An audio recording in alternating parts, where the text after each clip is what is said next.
ചെറുപ്പത്തിൽ സ്കൂളിൽ ചേരാൻ ചെല്ലുമ്പോൾ തൊട്ട് നമ്മൾ കാണുന്നൊരു കോളമുണ്ട്. നീ ഹിന്ദുവാണോ, ക്രിസ്ത്യാനിയാണോ, അതേ മുസ്ലിമാണോ? അന്നത് വലിയ കാര്യമായിട്ടെടുത്തില്ല.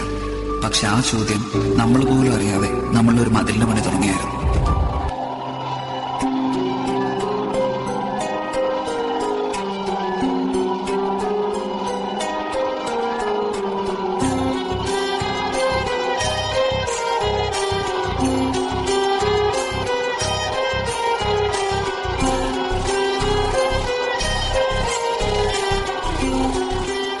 ഓഗസ്റ്റ് 13, 2018.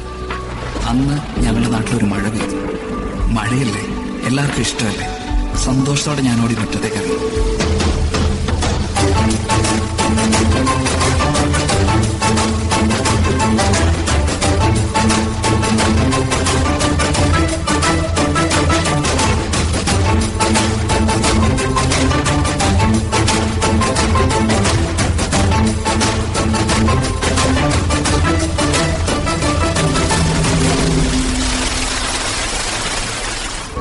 എന്നാ മഴയുടെ മട്ടുമാറിയെന്ന് മനസ്സിലാക്കി ഞാൻ പേടിച്ചോടി വീട്ടിൽ കയറി.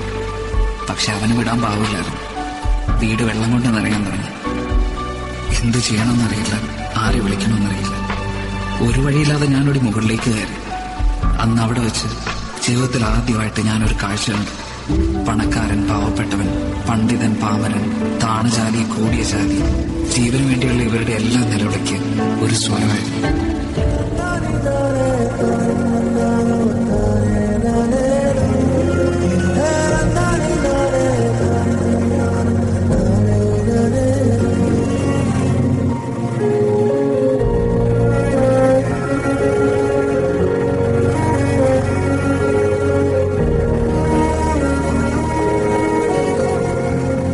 മഴയുടെ ശക്തി കൂടി, വെള്ളം വീണ്ടും ഉയർന്നു. ഞങ്ങൾ ചുറ്റും നോക്കി രക്ഷിക്കാൻ ആരെയും കണ്ടില്ല. പോകെ പോകെ പ്രതീക്ഷ നഷ്ടപ്പെട്ടു. ഇനി ആരും വരില്ലെന്നുറപ്പിച്ച് സ്വയം തോൽവി സമ്മതിച്ച് കൈകൾ ചേർത്ത് പിടിച്ച് കണ്ണുകളിറക്കി ഞങ്ങൾ മരണത്തെ കാത്തു. ഞങ്ങളാരും ഒരിക്കലും മറക്കില്ല.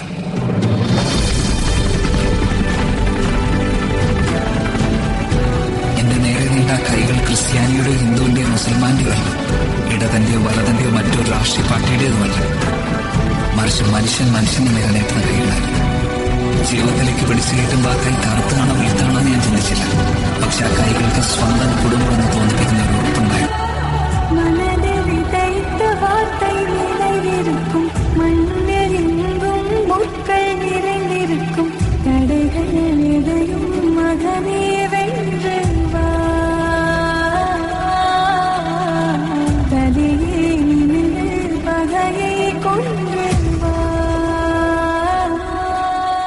നന്ദി പറയാൻ ഇനിയുണ്ട്. അതിർത്തികൾ കടന്നെത്തിയ സഹായങ്ങൾക്ക്, 5 സ്ക്രീനുകളെ കൺട്രോൾ റൂമുകളാക്കി പുതിയ തലമുറയ്ക്ക്, കുഞ്ഞു കുടുക്കൾ പോലും ഞങ്ങൾക്ക് വേണ്ടി പൊട്ടിച്ചു കൊടുന്നവർക്ക്, കേരളത്തിന് സ്വന്തം നാവികസേനയായ മത്സ്യത്തൊഴിലാളികൾക്ക്, മുണ്ട് മടക്കിക്കുത്തി മണ്ണിലിറങ്ങി മാതൃകയായ ഞങ്ങളുടെ താരങ്ങൾക്ക്, ഒപ്പം നെഞ്ചു വലിച്ചെന്ന ജില്ലാ സംസ്ഥാന ഭരണാധികാരികൾക്ക്, പോലീസിന്, പട്ടാളത്തിന്, ഫയർഫോഴ്സിന്, KSEBക്ക്, മീഡിയയ്ക്ക്, പിന്നെ ഒറ്റക്കെട്ടായി ദുരിതത്തെ നേരിട്ട കേരളത്തിലെ 3.5 കോടി ജനങ്ങൾക്ക് നന്ദിയുണ്ട്.